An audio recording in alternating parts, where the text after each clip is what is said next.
Hello and welcome to the demonstration of my snow shader within Unreal 4.23. This shader was created as a practical to my study which looks into realism inside of a player experience within games.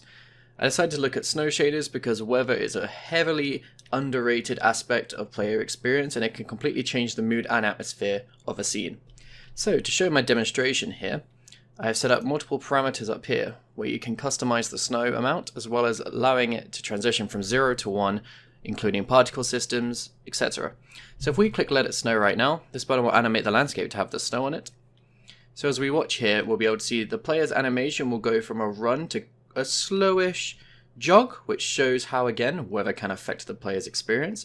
As well as this, you can see the tessellation on the floor as well as a combination of masking is allowing for footprints, which again further support the realism within the scene. Now, these have been created using a combination of tessellation, masks, and channel packing to make sure the scene is optimized. So within this, we can now go to melt the snow, which will do the exact opposite of let the snow. So basically you can see how the player will be able to move faster as the snow does disappear from the scene. We'll just give it a second. And there we are. So, these sliders also let us choose this amount of snow within the scene. So if we restart this really quick, we can increase the amount to be whatever we wish. So as you can see, there is tessellation around the player's feet. If we turn down the snow amount, you can see that this decreases depending on whatever value you want to use.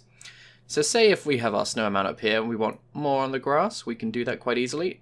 If you don't want any on the grass, you can also do that. So I usually have the sand quite low because sand around water usually won't pick up snow because of the water. However, we could say have the asphalt have a ridiculous amount of snow. So we could whack that up all the way. And as you can see, the tessellation still works on that aspect of it. And we can also leave some nice decals of footprints, particle systems, and the masking behind us. Moving forward from the scene demonstration, I will show you how I have set up the shader so you can import any asset into the scene and actually have it affected by the snow within the scene. So down here, I have a boulder asset that has been taken from the kite demo scene with the references in the description of this video and on my portfolio. And this is a simple medium boulder asset thing that hasn't actually been made into material, which is kind of amusing. So if we go down into my material instances folder, so these material instances all stem from this snow generation material. This is the one that makes everything do the magic such as tessellation, channel packing, etc. So what I can do here is create a new material instance which will take all the parameters from the main material without exposing them to the person. So if I rename it material instance boulder, I spelled that wrong. And we view this, we can see that I've set up the shader to have texture parameter values for the diffuse, which is for the material underneath the snow diffuse if you want a different snow. And I must also note that these two textures here, which contain roughness, metallic, ambient occlusion, and displacement, are texture packed in order to optimize the texture calls within the actual material. So as well as this, we also have aspects down here such as the material snow amount, which means you can set a less amount of snow on the object that you might want. A tessellation pass scalar, which allows you to affect how much tessellation affects the object, and a UV scale, which allows you to tile the material. So if we work with our material instance boulder here and go back to our folder, which I believe was this one, what we can do is turn on the things we want to change. So if we turn on these three, so we've got the diffuse, the normal, and the texture packing, unfortunately we've not been given any of these values here. So we'll have to just clear that, which is nice that Unreal lets us do that. And we'll throw our diffuse into that one. That was weird. And we can throw the normal into this one here. So we can see that we've got a material sphere with some weird materials on. We can throw the normal into here, although it is not good practice to do so. So I'm going to keep that clear. Okay, so as we go into save, we'll be able to drag our boulder into this scene and drag our new material instance onto this boulder right here. Okay, so there we go. We've just got the rock in the scene.